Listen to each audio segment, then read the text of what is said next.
You were talking, when we changed tapes, we were talking about the Stump the Band segment Yeah. of the program. Can you describe that for someone who's Well, not it seen it? started accidentally. It started when we had nothing to do, you know, trying to get fills that work or a guest that didn't show, which very often happened. And it started as a kind of a local joke with the band. And there are certain songs. Now that I've said that, I'm going to blow it because I can't remember what they are. But like Autumn in New York and Moonlight in Vermont. Basically, they're the same song. Autumn in New York, Moonlight in Vermont, Moonlight in Vermont. They're the same song upside down. And I think that's how it started, that we had probably a singer who sang that, or we played something, and whoever it was Steve at that time, said, that's not that, it's this. And I think that's where it started. And then from that on it became. Then when we tried it maybe the audience got into the act that night, but I remember when we tried it, then we found out that we could make up songs and everybody believed it. You know, no matter what they said, we had a song to go with it. And there, Rosengarten and Doc and Bucky, all those people were so wonderful at inventing immediate hits, and everybody in the audience believed it. You know, they'd come up with these wild titles, and we'd always know what it was, and that lasted through the beginning of Carson, and then it fell by the wayside. What were some of the other sort of band-centered segments on the program? Well, with Steve, of course, it was always piano. He wanted to play piano. He used to, at that time, there were people like Art Tatum, you know, who was still alive, and he always wanted to play piano duets with those people. With Carson, we never had much band involvement in that way. It was a vaudeville band. It was to get things going if it was quiet, and otherwise stay out of the way and laugh. Very important to laugh. I had a trombonist in the band who had had a band at one time, Will Bradley, the Bradley McKinley Orchestra, which had a hit record, Boogie Woogie, some kind of one of the original Boogie Woogie records, whatever it was, besides Dorsey's. And he hated the job, and that was the only place I could put him because nobody else would put up with him. And he was very closely related to one of my secretaries in the office, so I couldn't gracefully make a move. And he looked at the floor all the time, and I used to get memos about that from Carson, you know, from somebody, if it wasn't Carson. It was really vaudeville. It was really, that's what I felt I really felt that was the job of the band, you know, that it was a foil. It was another banana. That's really what it was, if it was treated correctly. If it got in the way, it was wrong. It was very seldom a really first-class music act, so-called. When I'd book Robert Merrill or people like that from the Met, I would add strings and make it an orchestra. And then we were real. But most of the time it was fun and games, you know, and laugh and stay awake. Because many of the guys looked upon it as a boring, boring job. For television, were there specific things in terms of sound that you had to do as opposed to, say, a live performance? No, the only sound thing I remember at NBC was when we were making the transition to television, they experimented with us doing a stereo broadcast. That took days of preparation with the engineers. I had this, at that time, a big orchestra and had nothing for them to do, so we did an hour, 10 to 11:30 or something like that every morning, where I think Bert Parks, was that right? I think he was the host. Strange things that went on, but sound was never a factor on the Tonight Show. That was the last thing thought of, was sound. My God. I remember I used to carp about the microphones because of the recording industry. I knew how things were changing, you know, and I used to carp about that, but I was probably the only one.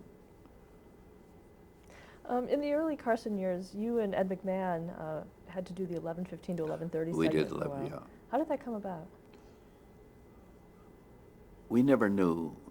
We thought it was the first time that young John was flexing his muscles. That was local. Then it became network, which surprised us. It was local first.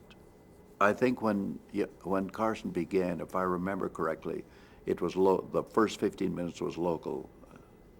Then the network began to pick it up, and then for some reason, John got in some kind of a hassle and decided he didn't want to do the first 15 minutes. Felt it was too much of a struggle, you know, and he felt like it was two different shows for some reason. And then Ed McMahon and I inherited, and that was very difficult because nobody could figure out what it should be. Whether I was gleeful about it at the time because I thought it would be a chance for that I could even use maybe a different, use more men in the orchestra or a different kind of an orchestra and do more of a music show. But of course, Ed wanted to be the superstar, so it became a kind of a mishmash of really nothing and always groans from the audience. You know, when they found out that they came there from Omaha or wherever they came from and wanted to see the Prince work, and here we'd show up, you know. And then Carson felt if we did that 15-minute show that the audience would be so up by the time 11:30, and he arrived as the White Knight, you know, to save our ass probably. And it really didn't work. It wasn't a good product for either Ed or myself. The orchestra players, the band players, I won't say they loved it, but they paid much more attention because I used to use all of them as soloists, you know, anything that I could do to try to give them some stature. But then they had to dress, you know, they couldn't come in just your everyday suit or jacket or whatever it was. And I think that's when we got, God forbid, I don't know why, but some genius on the 8th floor said we should have band jackets so we looked like Lawrence Welk and his orchestra. And of course that lasted about an hour, and that was 2 shows, and that was over because I had rotating members in the band, you know, like, because some of them just would not do it 5 nights a week. My revolts within the circle. Did you also have to wear one of those jackets? No, I never wore. At that time I was a fop, so dressing wasn't a problem. I like to be dressed. I'm enough of a theater soul that you should have respect for the proceeding that you inhabit, and you should get dressed for it. Joseph Cotton was my friend. That's a good philosophy. Not drinking friend, but he was a friend. Did you wear your own Wore my own wardrobe. I never had closed credits. Oh, yes, I did. I did once. And then whoever, I don't know who I was with, they started telling me what I should wear, and that expired in a hurry. And I probably gained or lost weight, so they had to redo the suits. I don't know. In 1966, you left The Tonight Show. Yeah. Why? I went to Hollywood. When the show went to Hollywood, I went there. I wanted to change my life. I wanted to go where, again, what I had that false start in London. And I very much wanted to start a Pops situation here in New York. And I knew that it would never happen as long as I had the security of that paycheck. I also had a farm in Connecticut, and I had kids in school in New York, or close to New York. And that was one of the most fantastic nights of my life was a night at the Beverly Hills Hotel when Carson gave me not only a fantastic gift, a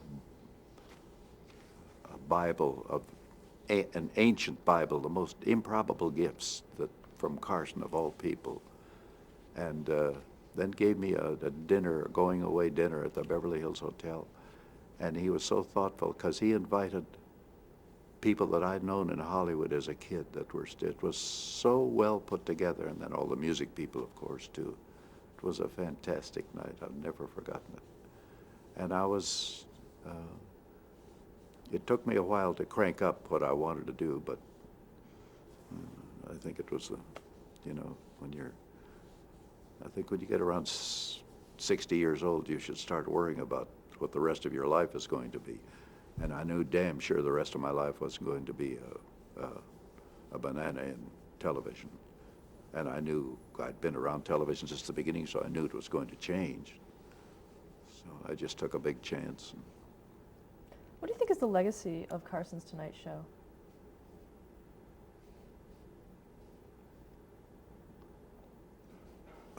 Legacy. I think the Carson Show was, if Steve Allen was the Model A, Carson was probably the Cadillac. Everything was in place, organized. The takes, the camera shots, everything. I don't give a damn what anybody says. That was all inherited from Steve Allen and Dwight. That was the stamp that is still there. It's still there with the current star, whoever it might be. I feel I can say that because I was a viewer. You know, sometimes when you stand in that pit and look all night, every night, night after night after night, and having to smile whether you want, or as we used to say, you have to polish your teeth. You have to smile whether you feel like it or not, and pretend everything is wonderful. I felt that the groundwork and the basis of what the Tonight Show is to this day was that. I haven't seen any change. You know, they still do the monologue, everything's the same. Steve Allen, the monologue is an accident. Steve didn't know how to get the show started, none of us did. So we opened with music, like that's vaudeville. You open with a ra-da-da-da, strike up the band. We always tried to do that. Or Steve would play, at that time, very bad piano for 5 minutes, you know. That's the way we opened. And then one night, Steve came out, and he had been someplace and done something, and he came out and opened the show with kind of what became a monologue. And, you know, Billy Harback was very smart. He said, it's the way to go. It's the way to go. Maybe we should always open that way. So we play the theme and go right to the monologue. It became, I was at NBC. The original writer of the monologue for Carson was Dick, who's a great comic, another comic. Oh, what's the matter with me? He wrote the monologue, and he had an office. We all had hovels at NBC for the Tonight unit. I had my offices, you know, but for the Tonight unit, we all had little desks. And I remember he wrote the monologue, and I remember the day that night that he came up and said that Steve had just changed a few of his lines. And he said, I'm packing, and he took his pencils and put them in his pocket and left. Many adventures. What do you think is Steve Allen's legacy on his Night Show? Legacy? I hope he's the Baron. I don't know how you can do that, because so little was left as far as television. You know, we had Kinney's then, and so few things of quality were left and put together in the factory of remembrance. And so the Tonight Show was then limited factors audience. We only had maybe, 10 stations or 15 stations. You know, with Carson, you know, we had that huge network all over the country. But if that's the only way I can think of it, if it was the Ford, then I don't know who the Rolls Royce will be. I haven't seen them yet, or Ferrari, or whoever. Can I mention trade names? I worked for Mercedes for a while. So. That was interesting, too. In the original Tonight Show with Steve Allen, I was in the race car business. And I had a machine sent to me from Stuttgart. It was the Mercedes that had the butterfly, had the wood doors that went up like this, which was quite stylish at the time, 1950, 51, 300 SL, 300 SAL. And I said to Steve, I have this machine which Mercedes sent to me. I still have pictures. He said, can we get it on the stage? You know, that's smart thinking. That car went on the stage and was the basis of all the songs, all the pattern, that was the basis of the show the whole night. I don't think Daimler-Benz ever said thank you to me. It was an hour and a half of viewing of Mercedes property, you know. I don't think you could do that today. I still have pictures of us loading it into the Hudson Theater, the back end, with the police department wondering what kind of a machine this was. All they cared about how fast did it go. Okay, let's talk a little bit about going back to your music director career at NBC. Because it overlapped, I just want to know some of the other programs that you worked on during those times. I worked on so many, and I don't really remember them. I worked with, what's the Dane? Danish comedian. Victor Borge? Victor Borge. I met Victor Borge with Bing when he was a refugee and came to this country. Now he became a big star, and he did a show for Dentine Gum. I'll remember this. And I was assigned as music director by the network. I lasted 2 shows.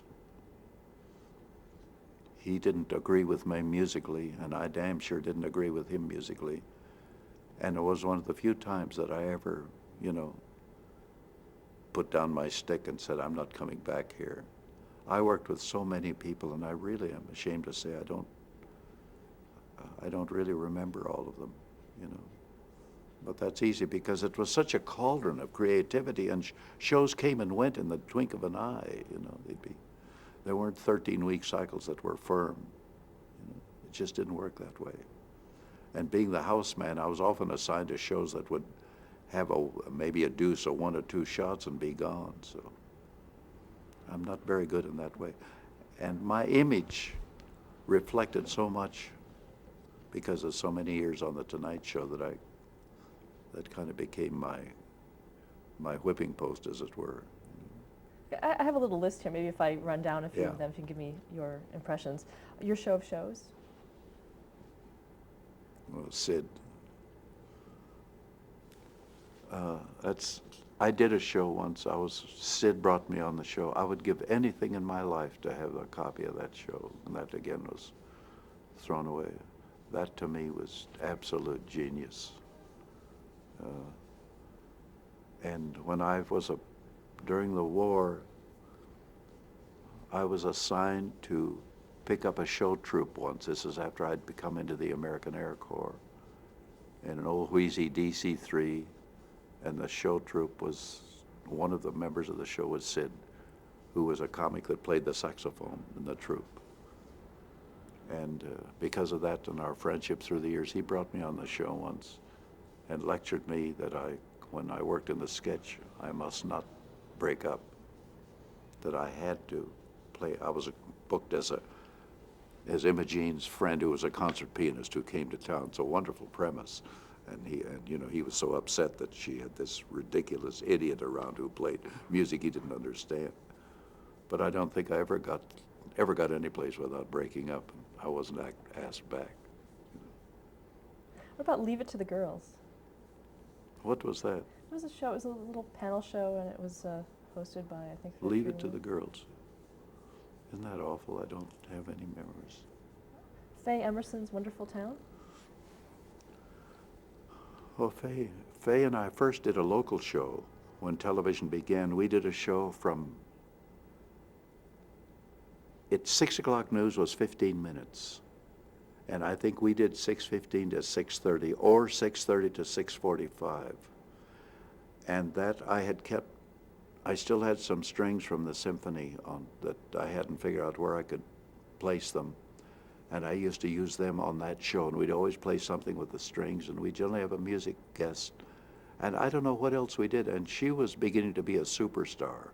So my slot, not only as a husband, but as a, I felt like I really didn't belong. It didn't belong. But I know it was quite successful, but it was successful probably because of her stature. That was Faye and Skitch? Faye and Skitch. I'm lucky I got any billing at all. So. What was the concept of the show? There was none. I think we just showed up. I think the only planning on the show was what I did seriously with the strings. I don't remember other planning. That's the first time I ever saw Harry Belafonte. He came on, played the guitar, and sang a couple of songs. A lot of people went through that show. But that again was, see, television hadn't yet become giant at night. This was, early, so 7 o'clock, 8 o'clock was pretty late. I don't think Burl had started yet. Actually, he's the next one, Texaco Star Theater with Milton Berle. What's that? That was the next. Texaco Star Theater, yeah. I was guest on it a couple of times, but I don't know what I did. I was a banana of some kind. Again, that came from me having been a banana on the shows with Steve. And Milton, of course, just was so strong, and I was, so nervous even to be in his presence. We became very good friends through the years, but that was pretty tough for me. That was high water. The best thing about the Burl show was my offices was on the 3rd floor, and the show was on the 3rd floor at that time. And my offices were there, and I used to go watch the rehearsals and think how wonderful it was. That was my looking. That was also where a woman that worked on the Today Show with Garraway knocked on my door one day and came and said, "There's somebody I want you to meet, a young man from San Francisco, and he sings." And this was Johnny Mathis. She asked him, he was a high school student, I think, and she had asked him to come to New York, or asked his family to finance him, and she peddled him around for everybody to hear. What about the Kate Smith show? Kate Smith. I didn't do the show. I did Kate's Farewell. That again, I assigned Doc to that show. That was his first really commercial job, and I think he was happy there. That was an afternoon show, and a strip, as we called it, was 5 days a week. I used to show up on it once in a while, but I generally show up on it when she had another artist, singing artist or something that I'd taken care of musically. But there comes a day when I get a call, and it's Kate Smith on the telephone, and I really didn't know her. I mean, I knew her as an artist, but it's something you don't get a phone call. And she said, "I'm doing my farewell concert at Carnegie Hall, and I want you to be my music director." And I just was dumbfounded. I thought, why me, Anyway, we did the concert. It was recorded. It was the last album she did. And it was fascinated me because I'm a nervous wreck going to work. I'm all right once the wheel starts, I'm fine. But she was so petrified that night. And she sang all the wrong lyrics to every song she had known all her life. I remember we had another track running for RCA or something, and we had to go back in the truck the next 2 days and try to patch up where she'd done all the wrong lyrics. Fascinated me. And she insisted that I visited her home up at Lake Placid. She was a strong bird. Strong. Very strong. Captain Kangaroo. Well, I did that a lot because that's kids. I did it because I had friends in the New York Phil. Even with Steve, I was guest conducting occasionally. I would do, I remember I did the Louisville Orchestra, I did some orchestras. And I became, studying with Fritz, I guess, at the Met and being in that circle. I was always kind of a square, so I didn't belong in the dance circle or the variety circle. But I had friends with the New York Philharmonic. And when they called me, who I don't know who called, maybe Bob did himself, and had this idea that he'd like to have musicians of stature come on and play and show, not necessarily to teach, but show what you are when you have arrived. And that was Julie Baker, I remember, the flutist, and the oboe player, I forget now. Anyway, I was the catalyst. I was the middleman on Kangaroo. He would introduce me, who was going to bring these friends who were fantastic musicians to his house. And then I would do the interview, so-called. I would do the presentation. It was very smart of Keishan. Good idea. And it was wonderful for me. I loved doing that show. I loved it. I have a youth program at Carnegie, which I've had for 20 years, but I've never felt anything as warm with kids as I felt on that show, the kids in the studio, in the audience that would come. Talk a little bit about Bob Keeshan, working with him. He was difficult. That's all I know.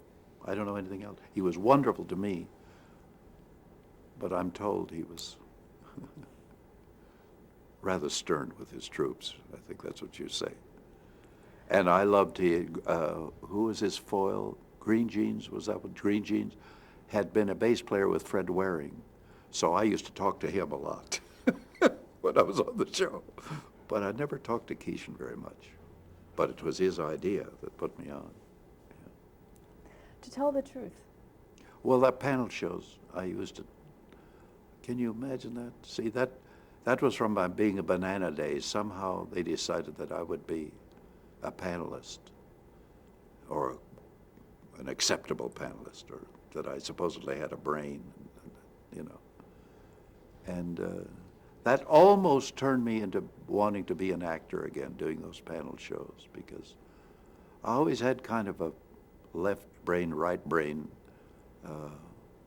desire that someday, there's a play called Once More with Feeling, which is about a conductor and it's about a true story about a man who was conductor of the Indianapolis Symphony, and unbeknownst to his wife, his girlfriend was the harpist in the orchestra, and that's the basis of the book, Once More with Feeling. And I always had dreams when I was doing these panel shows that maybe I could ascend that platform. And I was going to try it in the hinterland someplace, but courage disappeared and nobody joined me, so that was it. But I did I guess all the panel shows at that time. Some silly, some wonderful. To tell the truth, was wonderful. I've Got a Secret, all of them. You also did some game shows. You did The Price is Right? Price is Right. I don't know why I did that. I don't know why I did The Price is Right. No, see, their memory deserts you. Do you remember doing the Jonathan Winters special, A Wild Winter's Night? Yes. Jonathan Winters. The beginning of Jonathan Winters, when we went on the road with The Tonight Show in the early days with Steve, I think I carried 3 or 4 men with the orchestra, and we did this tour trying to pick up markets for The Tonight Show. We played a town called Baltimore, Maryland, and we worked in the roundhouse of the Baltimore. There's a roundhouse that is preserved there. I'm a Steam fan, so I loved it there. And it was a great locale for the show because it gave us material to work from, the history of the city. It got us into the city, helping us with whatever union problems we had or whatever. And a man walked in and pretended he was an Indian fighter on the front of this train, on the front of one of these trains, on the cowcatcher, and it was Jonathan Winters. It's the first time anybody ever saw him. He came in with his mother at that time. And the next night, wherever we played, or I think it was the next night, maybe we played Cincinnati or someplace. Anyway, when we moved, there must have been time in between, but whenever we moved, when we went to the next town, he showed up again. And then he became, part of the company, Jonathan. And that's why he invited me to do the Jonathan Winters specials, which really weren't too successful, He couldn't be organized, Let's stop here to change the tape.